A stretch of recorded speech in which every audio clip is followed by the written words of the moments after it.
Koh-Lanta, accusation d'agression S.Exuel. Que sait-il? Tout commence ce vendredi 11 mai quand la boîte de production Alp annonce par communiqué de presse suspendre le tournage de la 19e saison de Koh-Lanta en raison d'un événement extérieur au jeu.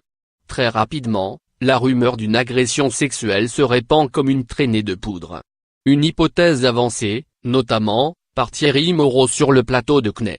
Peu de temps après son intervention, le journaliste confirme les faits sur son compte Twitter. Confirmation d'un grave incident d'ordre sexuel entre deux candidats, attouchement ou agression, dans la nuit après le 4e jour de tournage. Ces paroles contre paroles, sans preuve ni trace. Europe 1 va même jusqu'à évoquer une tentative de viol d'un candidat sur une candidate. Alexia Laroche-Joubert, patronne d'Alp, se fait, elle, beaucoup plus modérée, précisant qu'il y avait bien eu des faits susceptibles de relever d'une agression sexuelle. Tandis que Denis Brognard reste, lui, très évasif. Quoi qu'il en soit, les faits ont commencé à se préciser. Le CI raconte alors que la victime aurait subi des attouchements de la part d'un autre candidat alors qu'elle dormait seule hors caméra. Choquée, elle aurait alors utilisé son talkie-walkie pour prévenir la production, comme le règlement du jeu l'y autorise en cas de danger.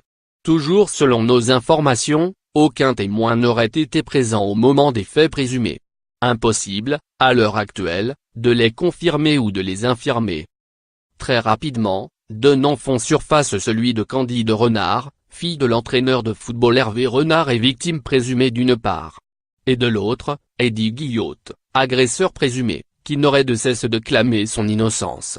Préférant ne prendre aucun risque, la boîte de production a immédiatement isolé les deux jeunes gens dans des hôtels différents et instauré une cellule psychologique pour les autres candidats, choqués par cette affaire. Dès lors, les fans et les anciens candidats ont crié au scandale. Dans cet imbroglio général, il s'est même raconté qu'Alexia Laroche-Joubert, patronne d'Alp, aurait pris l'avion direction les Fidji pour y voir plus clair. Un fait que dément, ce dimanche closé, précisant qu'elle aurait géré la crise depuis Paris. Mais ce n'est pas tout, selon l'hebdomadaire, la version des faits avancés dans les médias jusqu'alors serait totalement fausse.